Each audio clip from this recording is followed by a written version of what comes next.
Hello students, मेरा नाम विनीत पांडे और आप देख रहे हैं 2 पाई क्लासेस क्लास 9th में क्वाड्रिलेटरल जो आपका चैप्टर नंबर 8 है एनसीईआरटी एग्जाम्पलर से बच्चों हम लोग स्टार्ट करेंगे। प्लीज मेक श्योर कि इसके पहले आपके एनसीईआरटी के कॉन्सेप्ट बहुत अच्छी तरीके से क्लियर हैं या नहीं। ठीक है, एनसीईआरटी पढ़ा होना बहुत जरूरी है एनसीईआरटी एग्जाम्पलर के पहले।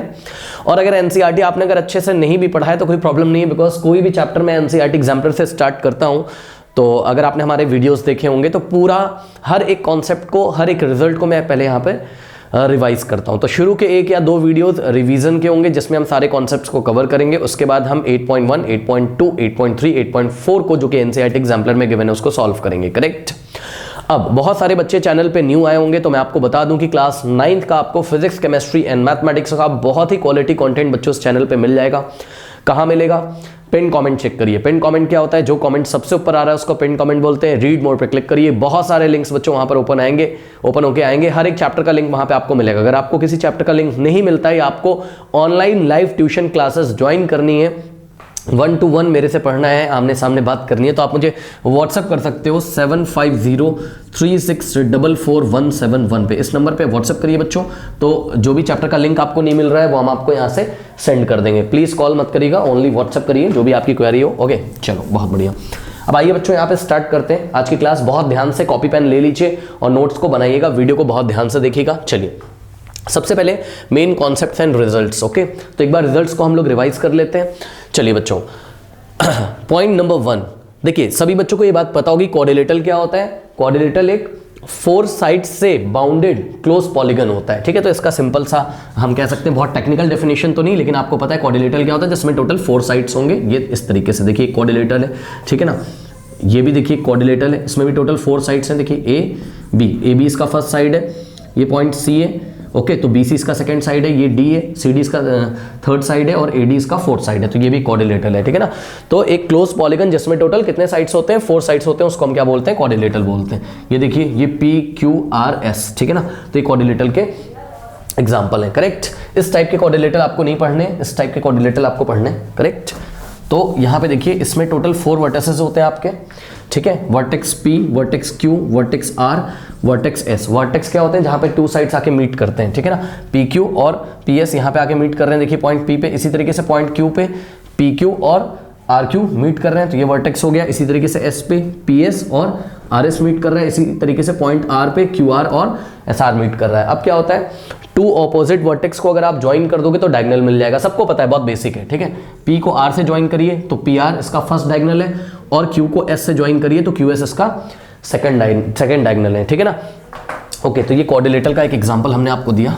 ठीक है, और थोड़ा सा एक्सप्लेन किया कि क्वाड्रिलेटरल क्या होता है। चलिए अब बढ़ते हैं। क्वाड्रिलेटरल में कुछ रिजल्ट्स आपको याद करने। पॉइंट नंबर 1 या रिवाइज करने, sum of the angles of a quadrilateral. ये शॉर्ट में मैंने लिखा है QUAD क्वाड्रिलेटरल। ओके, तो sum of the angles of a quadrilateral is 360 degree.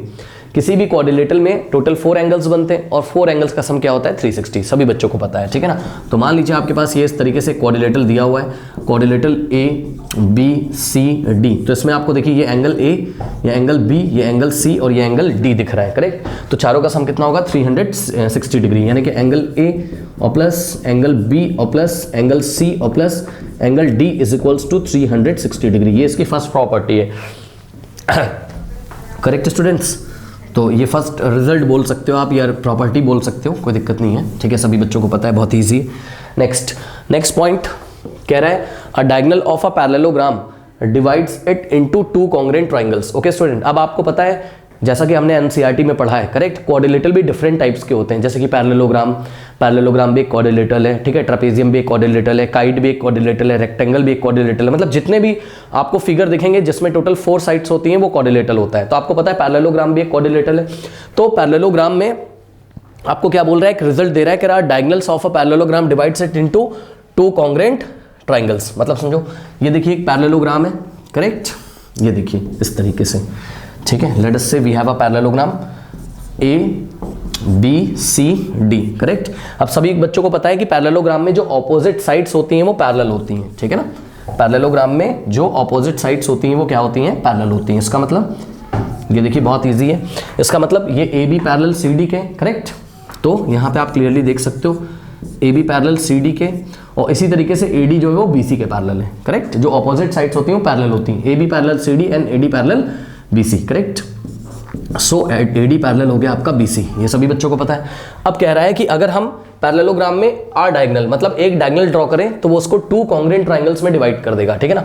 तो ध्यान से सुनिए, मान लीजिए हमने बी को डी से ज्वाइन किया इस तरीके से, करेक्ट। ये बी डी को हमने ऐसा ज्वाइन कर दिया, तो जो 2 ट्रायंगल आपको दिख रहे हैं ना स्टूडेंट्स, कौन कौन से, ए बी डी और सी डी बी, ये आपस में कॉन्ग्रुएंट होंगे। कैसे कॉन्ग्रुएंट होंगे आइए हम आपको बताते हैं। देखिए बच्चों, A B parallel C D है, ठीक, और B D is a transversal line, ठीक। तो ध्यान से चेक करो, ये वाला जो एंगल है एंगल 1 वो एंगल 2 के इक्वल हो जाएगा, ये सुनो, angle 1 is equals to angle 2, alternate interior angle, correct. So angle 1 is equals to क्या हो गया, एंगल 2, रीजन क्या है इसका, ऑल्टरनेट इंटीरियर एंगल, करेक्ट। उसके बाद आप ध्यान से चेक करिए इसी तरीके से, देखिए बच्चों बहुत ध्यान से, बीसी पैरेलल एडी के, करेक्ट, ये बीसी पैरेलल एडी के, तो BD is a transversal line. Similarly you can say that कि भाई ये वाला एंगल अगर 3 है, सो ये वाला एंगल अगर 4 है, ये वाला, ये देखिए, करेक्ट, ये 3 है और ये 4 है, so angle 3 is equals to 4, ये भी ऑल्टरनेट इंटीरियर एंगल हो गया। So angle 3 is equals to angle, बल्कि हम ऊपर वाले ट्रायंगल की इंफॉर्मेशन पहले लिख दें, है ना, क्योंकि हमने पहले एंगल 1 इज इक्वल्स टू 2 लिखा था, तो अब एंगल 4 इज इक्वल्स टू 3 लिखिए, ठीक है ना। 3 इज इक्वल्स टू 4 नहीं, 4 इज इक्वल्स टू 3 लिखो। So angle 4 is equals to angle 3 हमने लिखा, ये भी रीजन क्या है, ऑल्टरनेट इंटीरियर एंगल्स, करेक्ट। ये देखिए नाउ अब ध्यान दें स्टूडेंट्स, ये जो साइड बी डी, ओके, ऊपर वाले ट्रायंगल में नीचे वाले ट्रायंगल में ये कॉमन है, करेक्ट। तो बहुत ध्यान से चेक करेंगे, ऊपर वाला जो ट्रायंगल है उसमें आप इसको बी डी बोलो, करेक्ट। ऊपर वाले ट्रायंगल में आप इसको क्या बोलो, B D is equals to, नीचे वाले ट्रायंगल में आप इसको बी डी ना बोल के क्या बोलोगे, डी बी, क्योंकि बी डी की लेंथ डी बी के इक्वल है, ठीक है। तो ऊपर वाले ट्रायंगल में आप इसको बी डी लिखो, लेकिन नीचे वाले ट्रायंगल में आप इसको डी बी लिखो, क्यों, नीचे वाले ट्रायंगल में आप इसको डी बी लिखो, क्यों, क्योंकि ध्यान से चेक करिए, देखिए ऊपर वाले ट्रायंगल में, ठीक है, यानी कि ट्रायंगल ए डी बी में, ठीक है, देखिए ए डी बी में, ये देखिए जो बी वाला वर्टेक्स है इस पे एंगल ए 1 आ रहा है ना, ठीक, और एंगल 1 किसके इक्वल है, एंगल 2 के।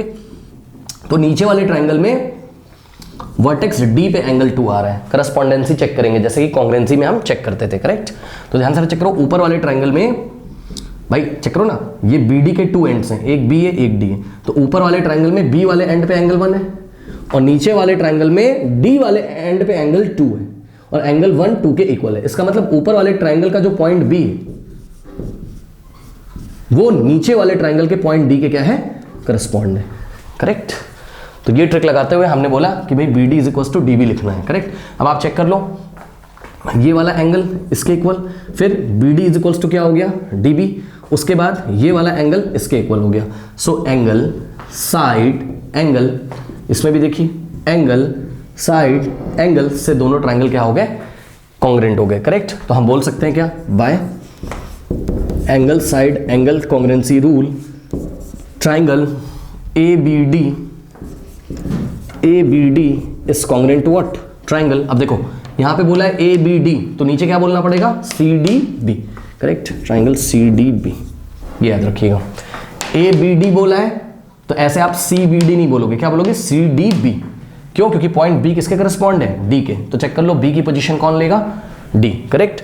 तो इस तरीके से मोटी मोटी बात यह है कि किसी भी पैरेललोग्राम में जो डायगोनल होता है वो पैरेललोग्राम को 2 कॉन्ग्रुएंट ट्रायंगल्स में डिवाइड कर देता है, करेक्ट। ये तो आपकी बुक में लिखा है। अब एक बात मैं आपको बताता हूं, देखिए क्लास 10th में इसकी जरूरत आपको पड़ेगी, मैं आपको अभी से बता दे रहा हूं क्या, कि ये दोनों जो कॉन्ग्रुएंट ट्रायंगल बनते हैं, कॉन्ग्रुएंट ट्रायंगल के एरिया भी इक्वल होते हैं। ये बात आपको पता है, नहीं पता है तो सुन लीजिए, कॉन्ग्रुएंट ट्रायंगल के एरियाज भी आपस में क्या होते हैं, इक्वल होते हैं। इसका मतलब यहां से एक और रिजल्ट आप निकाल लीजिएगा कि area of triangle A B D, area of triangle A B D is equals to area, A R का मतलब एरिया, ठीक है, is equals to area of triangle क्या, C D B, C D B. इस चीज को आप copy में नोट लगा लो। मतलब अगर ऊपर वाले ट्रायंगल का एरिया मान लो 100 सेंटीमीटर स्क्वायर है, ठीक, तो नीचे वाले ट्रायंगल का भी एरिया कितना हो जाएगा, 100 सेंटीमीटर स्क्वायर। इस तरीके से पूरे पैरेललोग्राम का एरिया कितना हो जाएगा, 100 + 100 200, करेक्ट। तो इस बात का आपको ध्यान रखना है, करेक्ट स्टूडेंट्स। नाउ इतना नोट कर लीजिए। नेक्स्ट पॉइंट है स्टूडेंट्स इन अ पैरेललोग्राम। देखिए अगर आपके पास पैरेललोग्राम है, ठीक है, तो आपको ये सारी कंडीशंस वहां पर फॉलो हो रही होंगी। कौन कौन सी? नंबर 1 मींस अगर आपके पास एक पैरेललोग्राम है, यानी कि क्वाड्रिलेटरल अगर पैरेललोग्राम है, तो आपके पास ये सारी कंडीशंस फॉलो हो रही होंगी। मान लीजिए ये आपके पास एक पैरेललोग्राम है ABCD, correct. Point number 1, opposite angles are equal. तो पैरेललोग्राम में ऑपोजिट एंगल्स इक्वल होते हैं, नंबर 1 बात, ठीक है। यानी कि ऑपोजिट एंगल कौन कौन सा है? एंगल A C के ऑपोजिट है, so angle A is equals to angle C होगा, ध्यान रखिएगा। इसी तरीके से एंगल B ऑपोजिट है एंगल D के, करेक्ट। तो ये बहुत बेसिक सी बात है, एंगल B इक्वल हो जाएगा एंगल D के। यानी कि स्टूडेंट्स अगर ये 30 डिग्री गिवन है, लेट अस अज्यूम, तो ये भी कितना हो जाएगा 30, और अगर ये 150 गिवन है तो ये भी कितना हो जाएगा 150, ठीक है ना। तो ये एक एग्जांपल हमने आपको दिया। नेक्स्ट है ऑपोजिट साइड्स आर इक्वल। तो पैरेललोग्राम में ऑपोजिट साइड्स भी इक्वल होती हैं, सभी बच्चों को पता है। ऑपोजिट साइड्स कौन कौन सी हैं? AB ऑपोजिट है किसके? CD के, यानी कि AB का लेंथ किसके इक्वल होगा? CD के। मान लीजिए कि AB की लेंथ है 7 सेंटीमीटर, करेक्ट, तो CD की लेंथ भी कितनी हो जाएगी? 7 सेंटीमीटर। ये जस्ट एग्जाम्पल है, ठीक है ना। इसी तरीके से और कौन सी ऑपोजिट साइड्स का पेयर है? AD और BC, यानी कि AD का लेंथ किसके इक्वल हो जाएगा? BC के, करेक्ट। यानी कि मान लीजिए AD का लेंथ दिया है 5 सेंटीमीटर, तो आपका BC भी कितना हो जाएगा? 5 सेंटीमीटर। तो ये बहुत बेसिक कॉन्सेप्ट है, सभी बच्चों को पता है। नेक्स्ट कह रहा है diagonal bisect each other, okay, diagonal bisect each other. अब इसका क्या मतलब है? EACH each, correct. Diagonal bisect each other का मतलब समझो बच्चों, अगर किसी पैरेललोग्राम में आप डायगोनल को ड्रॉ करते हो, ठीक है, किसी भी पैरेललोग्राम में 2 डायगोनल्स होते हैं, ठीक है ना। चलिए बनाते हैं। तो ये देखिए हमारे पास एक पैरेललोग्राम है कुछ इस तरीके से, ओके, ABCD, ये एक पैरेललोग्राम है। इसमें अगर आप डायगोनल्स बनाएं तो ये बाइसेक्ट करते हैं, मतलब ये देखिए ऑपोजिट वर्टेक्स A और C को ज्वाइन करोगे तो फर्स्ट डायगोनल मिलेगा, करेक्ट। कुछ इस तरीके से ये देखिए AC B और D को ज्वाइन करोगे तो सेकंड डायगोनल मिलेगा। अब ये जिस भी पॉइंट पे इंटरसेक्ट करते हैं, यानी कि ये वाला जो पॉइंट O है, AC और BD पॉइंट O पे इंटरसेक्ट कर रहे हैं, तो ये डायगोनल एक दूसरे को बाइसेक्ट करते हैं। मतलब समझिए, मतलब AO का जो लेंथ है, मतलब समझ रहे हो, जब ये दोनों यानी कि BD और AC एक दूसरे को O पे काट देते हैं, इंटरसेक्ट कर देते हैं, तो AC का मिड पॉइंट क्या हो जाता है? O, और BD का मिड पॉइंट क्या हो जाता है? O। मतलब OA का जो लेंथ है, OA इज इक्वल्स टू क्या हो जाएगा? OC। ये देखिए O से A तक का लेंथ O से C तक के लेंथ के इक्वल है। OA is equals to OC हो जाता है, और OB is equals to OD हो जाता है। This OB is equals to what? This OB is equals to what? OD। तो ये कॉन्सेप्ट है, ध्यान रखिएगा, करेक्ट स्टूडेंट्स, ओके। मान लीजिए कि आपको किसी ने बोल दिया कि AO का लेंथ कितना है? 5 है, और आपसे किसी ने पूछ लिया AC का लेंथ, तो आपको पता है AC का लेंथ कैसे निकालेंगे? AO का लेंथ 5 है, तो OC का भी कितना हो जाएगा? 5, करेक्ट। और AC का लेंथ कितना हो जाएगा? 5 + 5 10, तो AC आ जाएगा यहाँ पर कितना? 10 सेंटीमीटर, करेक्ट। इसी तरीके से मान लो BO का लेंथ दे दिया आपको किसी ने 7, मान लीजिए, तो जितना BO होगा उतना ही OD होगा, यानी कि OD भी कितना हो जाएगा? 7, और BD का लेंथ कितना हो जाएगा? 7 + 7 कितना हो जाएगा? 14, ओके, करेक्ट स्टूडेंट्स। तो यहाँ पर BD इज इक्वल्स टू कितना आ जाएगा? 14। तो ये सारी चीज़ों को आपको ध्यान रखना है। बढ़ते हैं नेक्स्ट कॉन्सेप्ट की तरफ। नेक्स्ट कॉन्सेप्ट है a quadrilateral is a parallelogram if, ठीक है, मतलब एक क्वाड्रिलेटरल आपको दिया हुआ है, और वो क्वाड्रिलेटरल पैरेललोग्राम के लिए तब क्वालिफाई कर जाएगा जब इन चारों कंडीशंस में से कोई एक भी कंडीशन वो फॉलो कर रहा हो, करेक्ट। सुनिए ध्यान से, एक एक करके मैं आपको समझाता हूं। आपको कोई क्वाड्रिलेटरल दिया हुआ है, क्वाड्रिलेटरल मतलब एक क्लोज पॉलीगन जिसमें 4 साइड्स दी हुई हैं, ठीक है। A quadrilateral is a parallelogram, वो पैरेललोग्राम तब होगा जब first point its opposite angles are equal. मतलब समझो, देखो एक क्वाड्रिलेटरल दिया है इन्होंने, ठीक है। अब कुछ बच्चे बोलेंगे कि इस क्वाड्रिलेटरल को तो देखने में आपने पैरेललोग्राम जैसा बना दिया है। हाँ भाई, पैरेललोग्राम जैसा हमने आपको देखने में इसलिए बना दिया है बिकॉज बात तो फाइनली पैरेललोग्राम की कर रहे हैं ना, ठीक है। तो देखने में पैरेललोग्राम जैसा बना दिया है, फील लेने के लिए बस, ठीक है। लेकिन है तो ये क्वाड्रिलेटरल, क्योंकि इसमें 4 साइड्स हैं। तो सुनिए ध्यान से, एक क्वाड्रिलेटरल उन्होंने आपको दे दिया, फिर क्या बोला उसमें? ऑपोजिट एंगल्स आर इक्वल, ठीक है। कह रहा है a quadrilateral is a parallelogram if its opposite angles are equal. मतलब किसी क्वाड्रिलेटरल में अगर ऑपोजिट एंगल इक्वल हो जाते हैं तो वो क्वाड्रिलेटरल पैरेललोग्राम बन जाता है। यस, बात समझिए। मतलब अगर किसी ने बोल दिया कि भाई देखो, आपको हमने बोल दिया है कि ABCD क्वाड्रिलेटरल है, जो कि आपको आंखों से दिख भी रहा है, इसमें टोटल 4 साइड्स हैं तो क्वाड्रिलेटरल है। उसने बोला कि भाई angle A is equal to angle C है, ठीक, मतलब ये वाला एंगल इसके इक्वल है। एंड का मतलब होता है एज वेल एज। एंड का मतलब क्या होता है? As well as. मतलब समझो, ऐसा तो होता ही है कि एंगल AC के इक्वल है, एंड का मतलब एज वेल ऐसा भी होना चाहिए कि एंगल B किसके इक्वल है? एंगल D के इक्वल है। करेक्ट, एंगल B किसके इक्वल है? एंगल D के। तो ये दोनों कंडीशन अगर सेटिस्फाई हो रही हो, इसी को हम क्या बोलते हैं? Opposite angles are equal. Opposite angles are equal, मतलब ये वाला एंगल इसके इक्वल है और ये वाला इसके इक्वल है, तो ये क्वाड्रिलेटरल क्या बन जाएगा? पैरेललोग्राम बन जाएगा। करेक्ट। आइए मैं आपको कुछ एग्जांपल देता हूं, ठीक है बच्चों। तो कुछ एग्जांपल्स देखिए, ये देखिए, ये एक क्वाड्रिलेटरल दिया है PQRS। करेक्ट, इसमें P आपको दिया है 50 डिग्री और Q आपको दिया है बच्चों, Q नहीं, R दिया है 50 डिग्री। करेक्ट, और Q दिया है 130 डिग्री। करेक्ट, और S भी दिया है 130 डिग्री। करेक्ट, आप देख लीजिएगा इन चारों एंगल का सम 360 डिग्री हो रहा है कि नहीं हो रहा है? बिल्कुल। इन चारों एंगल्स को आप ऐड कर दो, 50 130 50 130 360 आ रहा है, यानी कि क्वाड्रिलेटरल तो है, क्योंकि क्वाड्रिलेटरल में चारों एंगल्स का सम कितना होता है? 360। ये हमने आपको आज ही बताया इसी वीडियो में। नाउ अब इसमें ऑपोजिट एंगल इक्वल आ रहे हैं, चेक कर लीजिए। P दिया है 50, R भी दिया है 50, Q दिया है 130, S भी दिया है 130, तो ऑपोजिट एंगल्स इक्वल आ रहे हैं बच्चों। Angle P is equal to angle R दिया हुआ है, दोनों ही 50 के इक्वल है। करेक्ट, उसके बाद angle Q is equals to angle S, ये दिया है कितना? 130। तो ये पैरेललोग्राम बन गया। PQRS is a parallelogram. तो PQRS is a parallelogram. Parallelogram का सिंबल कैसे होता है? 2 लाइन ऐसे ड्रॉ करते हैं पैरेलल और GM लिख देते हैं, इसको क्या पढ़ते हैं? पैरेललोग्राम। करेक्ट स्टूडेंट, तो PQRS एक पैरेललोग्राम हो गया। लेकिन आइए हम आपको एक सवाल देते हैं, जरा ध्यान दें। ये देखिए, एक क्वाड्रिलेटरल बच्चों इन्होंने दिया हुआ है इस तरीके से, A B C D। अब ध्यान से चेक करिए कैसा क्वेश्चन दे दिया इसने। यहां देखो 50 डिग्री है, ठीक है, यहां भी 50 डिग्री है, नो प्रॉब्लम। यहां दे दिया 129 डिग्री और यहां दे दिया 131 डिग्री। करेक्ट। अब देखिए चारों एंगल्स को आप ऐड करो, ऐड कर लो। 50 50 कितना हो गया? 100 100 प्लस 131 कितना हो गया? 231 231 प्लस 129 231 और प्लस 129 डिग्री है, 129 डिग्री। Correct, 129 degree. ऐड करिए, 9 प्लस 1 10, कैरी 1, ठीक है।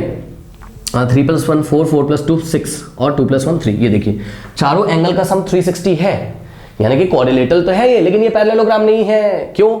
ध्यान से चेक करो। एंगल A किसके इक्वल है? C के, नो प्रॉब्लम, ठीक है। एंगल A तो C के इक्वल है, बट स्टूडेंट्स ध्यान दें, एंगल D एंगल B के इक्वल नहीं है। हम लिखेंगे angle B is not equals to what? Angle D। Angle B कितना है? 129 और एंगल D कितना है? 131। तो उसने बोला था ऑपोजिट एंगल्स इक्वल होने चाहिए, मतलब दोनों ही पेयर चेक करने, ये वाला इसके इक्वल होना चाहिए, ये वाला इसके भी इक्वल होना चाहिए, ठीक है। अगर ये इसके इक्वल है और ये इसके इक्वल नहीं है तो पैरेललोग्राम नहीं होगा। क्वाड्रिलेटरल तो होगा लेकिन पैरेललोग्राम नहीं होगा। इसी तरीके से मान लो बच्चों ऐसे दे देता, ये 130 है और ये भी कितना है? 130 है, ठीक है। लेकिन मान लीजिए यहाँ पे 48 डिग्री दे देता और यहाँ 52 डिग्री दे देता, करेक्ट, तब भी ये आपका पैरेललोग्राम नहीं है, क्योंकि B तो D के इक्वल हो जाता, B इज इक्वल टू क्या हो जाता? D, बट यहां पर A is not equals to what? C। A C के इक्वल नहीं होता। करेक्ट स्टूडेंट, तो ये आपका फर्स्ट पॉइंट हमने आपको एक्सप्लेन कर दिया। बढ़ते हैं पॉइंट नंबर 2 की तरफ। नाउ स्टूडेंट्स, पॉइंट नंबर 2 में देखिए, a quadrilateral is a parallelogram if its opposite sides are equal. If its opposite sides लिखा हुआ है, ध्यान दें। साइड्स का मतलब आपको दोनों पेयर की बात करनी है, बात समझो। देखो बच्चों, ये इस तरीके से एक क्वाड्रिलेटरल आपको गिवन है, हमें आंखों से दिख ही रहा है कि एक क्वाड्रिलेटरल है, ठीक है ना। और इस क्वाड्रिलेटरल में आपको opposite sides are equal given है, करेक्ट। मतलब समझो AB का लेंथ CD के इक्वल गिवन है, करेक्ट। मान लीजिए कि AB आपको दिया हुआ है 7 सेंटीमीटर और CD भी दिया हुआ है 7 सेंटीमीटर, मान लीजिए। और इसी तरीके से AD दिया है 4.5 सेंटीमीटर, ये AD का लेंथ, और आपको BC भी कितना दिया है? 4.5 सेंटीमीटर, करेक्ट। तो ऐसा कुछ आपको गिवन है। तो यहाँ पे आप देख सकते हो कि ऑपोजिट साइड्स का लेंथ इक्वल है, यानी कि AB is equals to what? CD, ये गिवन है। और एंड का मतलब as well as A B C D के इक्वल होना चाहिए, as well as A D B C के भी इक्वल होना चाहिए, correct. So A D B C के भी इक्वल है, तो बस ये पैरेललोग्राम के लिए क्वालिफाई हो गया, तो ये पैरेललोग्राम हो गया, करेक्ट। और अगर ये पैरेललोग्राम हो गया तो इसका मतलब इसके ऑपोजिट एंगल भी इक्वल हो जाएंगे। तो वो सब तो हम लोग प्रूव करते टाइम सारी चीजें देखेंगे, उसको आप छोड़ो, ठीक है। अब आइए आपको एक क्वेश्चन देते हैं। देखिए मान लीजिए कि यहां पर आपको ये सेकंड वाला और फोर्थ वाला पॉइंट में एक साथ अभी आपको समझा देता हूं, वेट करो, ठीक है। पहले सेकंड वाले पॉइंट में कुछ सवाल देखो, क्वेश्चन देखो। ये देखिए ये कोऑर्डिनेटर दिया हुआ है इन्होंने, coordinator P Q R S. अब बोला कि भाई पी क्यू की लेंथ 10 सेंटीमीटर है मान लीजिए, ठीक, और आर एस की लेंथ भी कितनी है 10 सेंटीमीटर है, ठीक है। और पी एस की लेंथ इसने दे दी बच्चों 7 सेंटीमीटर, करेक्ट। और क्यू आर की लेंथ दे दी 6.9 सेंटीमीटर। तो ये कोऑर्डिनेटर तो है लेकिन ये पैरेललोग्राम नहीं है। क्यों पैरेललोग्राम नहीं है? क्योंकि पी क्यू का लेंथ तो एस आर के इक्वल गिवन है, बट पी एस का लेंथ क्यू आर के इक्वल नहीं है। पी एस कितना है 7, क्यू आर कितना है 6.9। So P S is not equals to what Q R, इसलिए ये आपका पैरेललोग्राम के लिए क्वालिफाई नहीं कर पाया। ये 7 है, ये 6.9 है। आशा करते हैं आपको समझ में आया होगा, ठीक है। लेकिन बच्चों लेकिन ध्यान से चेक करो पॉइंट नंबर 4 को। कह रहा है देखो पॉइंट नंबर 2 और पॉइंट नंबर 4 में डिफरेंस है। क्या पॉइंट नंबर 2 में बोल रहा है its opposite sides are equal. तो जब उसने बोल दिया its opposite sides are equal तो आपको दोनों पेयर चेक करने ऑपोजिट साइड के, ये वाला इसके इक्वल, ये वाला इसके इक्वल, तो वो कोऑर्डिनेटर पैरेललोग्राम के लिए क्वालिफाई हो जाएगा, ठीक है ना। लेकिन एक कंडीशन ये भी होती है, ठीक है, कि अगर a pair of side is parallel as well as equal, मतलब अगर आप केवल एक पेयर ऑफ पैरेलल साइड को देख रहे हो, मतलब एक पेयर ऑफ ऑपोजिट साइड को देख रहे हो कि वो पैरेलल है, तो ये भी देखो कि क्या वो इक्वल है। बात समझो, देखो अ पेयर ऑफ, ऐसा करके पढ़ो, a coordinator is a parallelogram if a pair of opposite sides are a pair of opposite sides is equal and parallel. मतलब समझो, देखो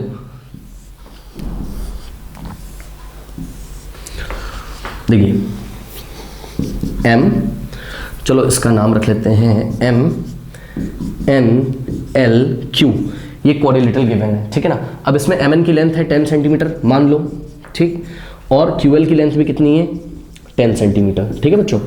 तो यहाँ पे गिवन क्या आपको ध्यान दीजिएगा प्लीज। तो गिवन है आपको Mn is equals to QL, Mn is equals to QL, ये तो पॉइंट नंबर 1 ये गिवन है। एंड साथ ही साथ आपको ये भी बोल दिया उसने कि भाई Mn is parallel to what QL। So Mn is parallel to QL। ये दोनों ही बातें अगर वो कर रहा है कि Mn का लेंथ QL के इक्वल भी है और Mn QL के पैरेलल भी है, ठीक है, तो ये पैरेललोग्राम के लिए क्वालिफाई हो जाएगा। ध्यान से सुन लीजिए, Mn QL के पैरेलल भी है और Mn QL के इक्वल भी है, तो ये पैरेललोग्राम के लिए क्वालिफाई हो जाएगा। अब मेरी बात ध्यान से सुनो, अगर उसने दिया होता कि Mn is equals to QL बस, और ये बात वो ना करता, मतलब समझो Mn QL के इक्वल दिया होता और Mn QL के पैरेलल ना दिया होता, तो ये पैरेललोग्राम हो भी सकता था और नहीं भी हो सकता था। तो हम कंफर्म कुछ कह नहीं पाएंगे, हम बोलेंगे भाई इनकम्प्लीट इंफॉर्मेशन है। या अगर वो स्ट्रिक्टली बोल रहा है कि Mn QL के इक्वल है, Mn QL के इक्वल, बस इतना ही उसने बोल दिया, ठीक, तो आप बोलोगे भाई क्योंकि Mn QL के पैरेलल नहीं गिवन है इसलिए हम इसको अभी तो पैरेललोग्राम नहीं कह सकते, ठीक। एंड अगर ऐसा दिया हो मान लीजिए गिवन, अगर वो ये बोल रहा हो आपसे कि Mn पैरेलल QL दिया हो और आपको ये ना बताया हो कि Mn is equals to QL है कि नहीं है, तब भी आप नहीं कह सकते हो कि पैरेललोग्राम होगा कि नहीं होगा, क्योंकि ओनली Mn पैरेलल QL बोला है ना, बस, और तो कुछ बोला नहीं। या तो भाई ये भी बोल देता कि MQ पैरेलल NL, तो हम ये वाला कॉन्सेप्ट लगा देते ऑपोजिट साइड्स आर, अच्छा ऑपोजिट साइड्स आर पैरेलल वाला इन्होंने कॉन्सेप्ट नहीं दिया है, कोई बात नहीं, ठीक है। मैं आपको एक बात और बता दे रहा हूं इसमें, its opposite sides are parallel, correct. अगर किसी पैरेललोग्राम में ऑपोजिट साइड अगर पैरेलल दी होती है तब भी वो पैरेललोग्राम होता है, यानी कि A B parallel C D दे दे और A D parallel B C दे दे तब भी वो पैरेललोग्राम हो जाएगा। लेकिन यहाँ पर क्या प्रॉब्लम है, M N parallel Q L दिया है लेकिन M Q parallel N L नहीं दिया है, तो आप इसके बारे में कुछ नहीं कह सकते हो, ये इन्फॉर्मेशन देखो। लेकिन अगर साथ साथ ये भी बोल दे कि M N parallel Q L है, M N parallel Q L है, एंड अगर वो आपको ये भी बोल दे कि भाई एम एन का लेंथ किसके इक्वल है, क्यू एल के इक्वल है, ठीक। तो ऑपोजिट साइड का a pair of opposite side, मतलब कोई भी एक पेयर देखना है, एम एन को क्यू एल के साथ देखो चाहे एम क्यू को एन एल के साथ देखो, ठीक है। अब पेयर ऑफ ऑपोजिट साइड ले लीजिए, अगर वो पैरेलल भी हैं और इक्वल भी हैं तो वो पैरेललोग्राम के लिए क्वालिफाई कर जाता है। मतलब M N parallel Q L के भी है और एम एन इक्वल भी है क्यू एल के, तो पैरेललोग्राम के लिए क्वालिफाई हो जाएगा। जैसे कि आइए हम आपको यहाँ पे एक एग्जांपल देते हैं। अच्छा देखिए,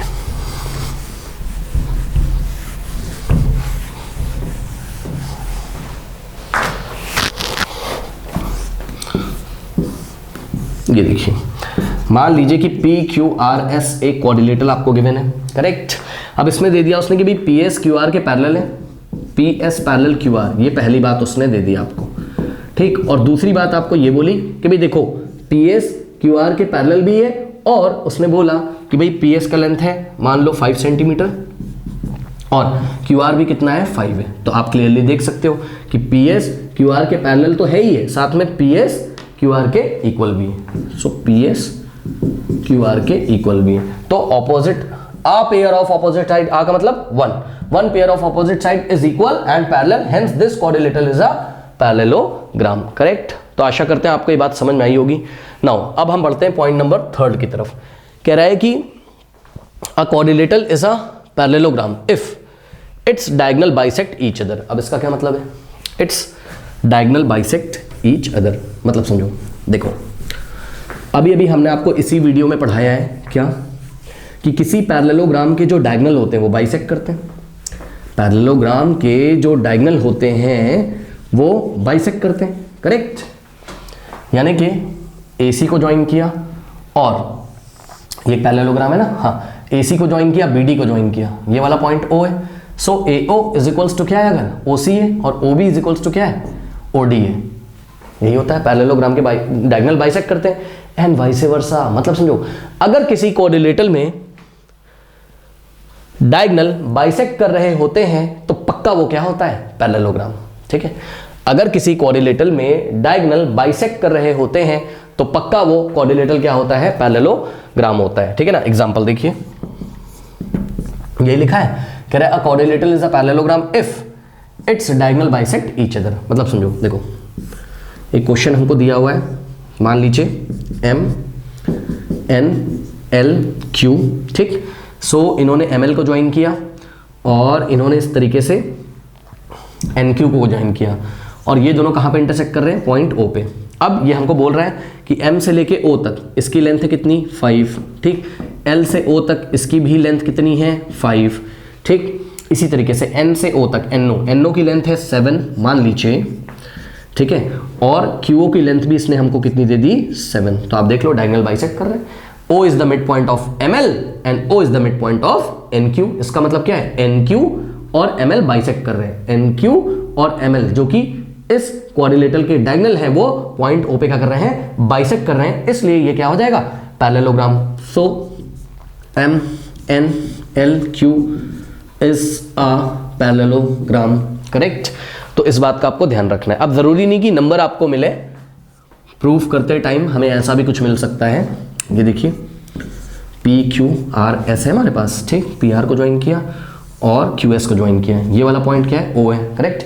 अगर कहीं पे ऐसा गिवन हो OQ is equals to OS, OQ is equals to OS, ये OQ is equals to OS और OP is equals to OR, OP is equals to OR, ठीक। OQ is equals to OS, OP is equals to OR, ठीक है। तो ये parallelogram के लिए qualify हो गया, क्यों, क्योंकि इस कोऑर्डिनेटर के जो डायगोनल है वो पॉइंट O पे क्या कर रहे हैं, बाइसेक्ट कर रहे हैं, ठीक। तो सिंपल है, ये चीज़ हो गई। अच्छा, अब यहाँ पे एक चीज़ आपको थोड़ा सा ध्यान देना है, क्या, मान लीजिए कि आपके पास एक पैरेललोग्राम है, सॉरी एक कोऑर्डिनेटर है, ठीक है। मान लीजिए कोऑर्डिनेटर है कुछ भी नाम रख दो, है ना, मान लो EFGH, ठीक। तो एक क्वाड्रिलेटरल है आपके पास। अब इस क्वाड्रिलेटरल में क्या किया उन्होंने, थोड़ी चालाकी कर दी इस बार। देखिए ये E को G से हमने ज्वाइन किया और F को H से ज्वाइन किया, ये वाला पॉइंट O है। ध्यान रखें, इन्होंने बोला OE कितना है 7 सेंटीमीटर है, OG भी कितना है 7 है, लेकिन इस बार OF का लेंथ इन्होंने 5 दे दिया और OH का लेंथ 4 दे दिया, ठीक है बच्चों। तो अब ये क्वाड्रिलेटरल तो है लेकिन ये पैरेललोग्राम नहीं है। क्यों?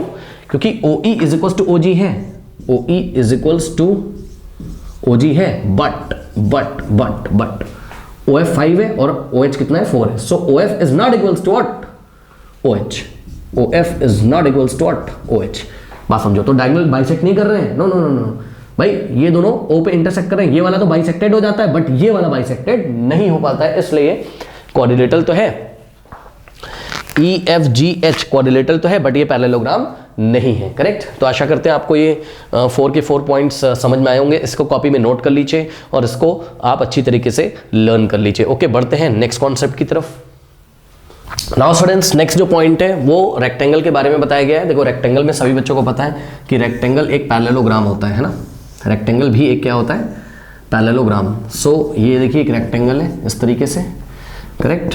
तो रेक्टेंगल भी एक पैरेललोग्राम होता है, बात सभी बच्चों को पता है। और ईच एंगल इसका कितना होता है 90 होता है, करेक्ट। AB का लेंथ CD के इक्वल होता है, क्योंकि पैरेललोग्राम है अगर रेक्टेंगल तो इसके ऑपोजिट साइड इक्वल होंगे। AB is equal to what CD और AD is equal to BC, ठीक है। तो ये सबको पता है इस तरीके से, ठीक। नाउ अब ये क्या कह रहा है diagonals of a rectangle bisect each other and are equal. बात समझो, एंड वाइस वर्सा का क्या मतलब है ये भी हम आपको बताएंगे, पहले इतना पढ़ो आप। Diagonals of a rectangle bisect each other and are equal, मतलब समझो, देखो एंड आर इक्वल को आप पहले पढ़ो, यानी कि diagonals of a rectangle are equal. सबसे पहली बात तो ये है कि जो रेक्टेंगल होते हैं उसके डायगोनल्स इक्वल होते हैं बच्चों, याद रखिएगा। ये दिखने में आपको शायद रेक्टेंगल ना लग रहा हो, थोड़ा इसको डायग्राम को ठीक कर लो, ठीक है, ये इस तरीके से अब, ठीक है, ठीक है। तो सबसे पहली बात तो ये कि रेक्टेंगल के जो डायगोनल्स होते हैं वो लेंथ में इक्वल होते हैं बच्चों, याद रखिएगा। जो रेक्टेंगल के डायगोनल्स होते हैं वो लेंथ में इक्वल होते हैं, मतलब AC का जो लेंथ है वो BD के इक्वल है, करेक्ट। यानी कि AC is equals to BD होता है, याद रखिएगा। ये हो गई पहली बात, ठीक है। उसके बाद अब आप इस स्टेटमेंट को पढ़िए, diagonals of a rectangle bisect each other, diagonal of a rectangle bisect each other. सुनो, एंड आर इक्वल, मैंने आपको क्या बताया, एंड आर इक्वल वाली बात मैंने आपको पहले बताई, यानी कि diagonal of a rectangle are equal, ठीक है, एंड बाइसेक्ट ईच अदर। अब सुनो, ये जो डायगोनल्स हैं रेक्टेंगल के AC और BD, ये बाइसेक्ट भी तो करेंगे, कहां पे, पॉइंट O पे। क्यों बाइसेक्ट करेंगे? क्योंकि रेक्टेंगल इज अ पैरेललोग्राम। आपको पता है रेक्टेंगल इज अ पैरेललोग्राम। अगर रेक्टेंगल पैरेललोग्राम है तो रेक्टेंगल पैरेललोग्राम की सारी प्रॉपर्टी भी तो फॉलो करेगा। और हमने पढ़ा है कि पैरेललोग्राम के डायगोनल बाइसेक्ट करते हैं, इसका मतलब रेक्टेंगल जो कि एक पैरेललोग्राम है तो रेक्टेंगल के डायगोनल भी बाइसेक्ट करेंगे, बस खत्म, ठीक। यानी कि OA is equals to OC हो जाएगा, ठीक, ये OA is equals to OC हो जाएगा और OB is equals to OD हो जाएगा, याद रखिएगा। अब इस बार देखिए OA, OC, OB, OD पे मैंने सेम निशान लगाए डबल वाले। क्यों? क्योंकि पता है सारे के सारे आपस में इक्वल हो जाएंगे। क्यों? देखो AC BD के इक्वल था, AC किसके इक्वल है, BD के, तो इनके हाफ भी तो इक्वल होंगे, सही है ना। सो AC का हाफ चाहे आप OA बोलो चाहे आप OC बोलो, और BD का हाफ चाहे आप OB बोलो और चाहे आप OD बोलो, करेक्ट। तो ये चीज है, तो इसका मतलब OA, OC, OD, OB, सुन लीजिए फिर से ध्यान से, अगर पूरा इक्वल है तो उसके हाफ भी तो इक्वल हो जाएंगे, सही है ना। तो सबसे पहले क्या बात बोली गई कि भाई रेक्टेंगल के जो डायगोनल्स है वो आपस में इक्वल होते हैं, यानी कि AC is equal to BD, तो उनके हाफ भी तो इक्वल होंगे, सही है ना। इसका मतलब OA, OC, OB, OD सब आपस में इक्वल है, correct. OA, OC, OB, OD सब आपस में इक्वल है, करेक्ट। तो ये चीज होती है, ठीक है। अच्छा, अब थोड़ा सा हम आपको बता दें कि जैसे ये रेक्टेंगल है तो रेक्टेंगल के डायगोनल्स क्यों इक्वल होते हैं, ठीक है ना। थोड़ा सा आपको हम रिवाइज करा देते हैं। देखिए ये एंगल 90 है, क्योंकि रेक्टेंगल का हर एक एंगल 90 होता है। ये भी इधर से 90 है, सही है। और बी को डी से ज्वाइन करो, ठीक, और ए को सी से ज्वाइन करो। So triangle A D C को देखो, ट्राइंगल ए डी सी में, ट्राइंगल ए डी सी में ये वाला एंगल 90 है, और ट्राइंगल बी सी डी में, ट्राइंगल बी सी डी में ये वाला एंगल क्या है, 90। सो ये वाले ट्राइंगल में ये एंगल 90 और ये वाले ट्राइंगल में ये एंगल 90। अब सुनो, AD का लेंथ किसके इक्वल है, BC के। Opposite sides of rectangles are equal, क्योंकि रेक्टेंगल भी एक पैरेललोग्राम है तो उसके ऑपोजिट साइड इक्वल होंगे। तो AD is equal to what, BC। और ध्यान दे students, DC is equal to, मैं पूरा लिख देता हूं, देखो AD is equal to BC, AD is equal to हो गया BC, और angle D is equal to angle C, angle D is equal to angle C, each 90, दोनों ही 90। उसके बाद ये वाले ट्राइंगल में DC आ रहा है और BCD में भी क्या आ रहा है, DC आ रहा है। लेकिन ट्राइंगल ADC में आप इसको DC बोलोगे और ट्राइंगल BCD में आप इसको CD बोलोगे, ठीक है ना। ये चीज ध्यान रखिएगा, क्यों, क्योंकि ट्राइंगल ADC में D पे 90 है और ट्राइंगल BCD में C पे 90, इसलिए करस्पॉन्डेंसी को देखते हुए हम क्या बोलेंगे कि भाई DC का लेंथ किसके इक्वल है, CD के। अब आप चेक कर लो, ये वाली साइड इसके इक्वल, ये वाला एंगल इसके इक्वल, और DC is equal to CD। तो साइड एंगल साइड और साइड एंगल साइड से triangle ADC congruent to triangle BCD, correct. तो triangle ADC is congruent to triangle BCD, कैसे हो गया, साइड एंगल साइड से। और सुनो, अगर triangle ADC is congruent to triangle BCD तो बाय CPCT हम बोल सकते हैं क्या, AC is equal to what, BD, okay, AC is equal to what, BD। तो यही हमको प्रूफ करना था, AC is equal to BD, यानी कि diagonals of a rectangle are equal. तो मैंने आपको प्रूफ भी करके दिखा दिया, ठीक है ना। तो इस बात का ध्यान रखिएगा, ठीक है ना। अच्छा, अब इसी में एक बात और बोलिए, एंड वाइस वर्सा, इसको मैं आपको एक्सप्लेन करता हूं, बात समझो। एंड वाइस वर्सा का ये मतलब है, पहले इतना नोट कर लीजिए, नोट कर लीजिए, कर लिया, चलो देखो। एंड वाइस वर्सा का ये मतलब है कि अगर आपको कभी भी डायगोनल्स इक्वल गिवन हो और डायगोनल बाइसेक्ट भी कर रहे हो, ठीक है, डायगोनल्स इक्वल गिवन हो और डायगोनल बाइसेक्ट भी कर रहे हो किसी क्वाड्रिलेटरल में, इफ इन एनी क्वाड्रिलेटरल, अगर ये दो कंडीशन सेटिस्फाई हो रही हो, कौन सी,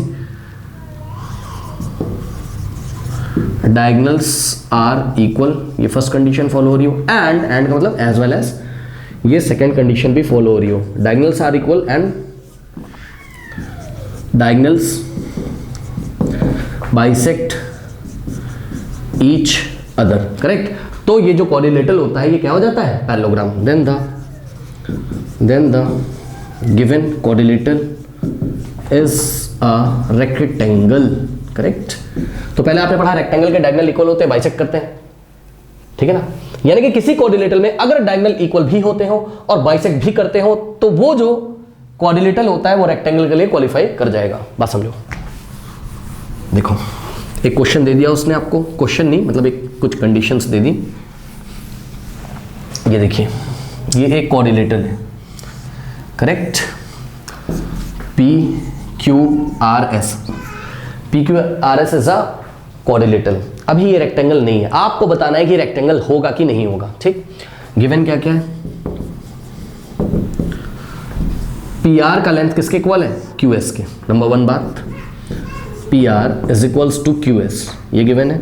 एंड नंबर टू आपको गिवन है कि O is the mid point of, ये O है, O is the mid point of SQ, O is the mid point of SQ and O is also the midpoint of PR and PR। मतलब समझो, ये जो O है ये SQ का भी मिड पॉइंट है और O PR का भी मिड पॉइंट है, करेक्ट। यानी कि OQ is equal to what, OS, और OP is equal to what, OR।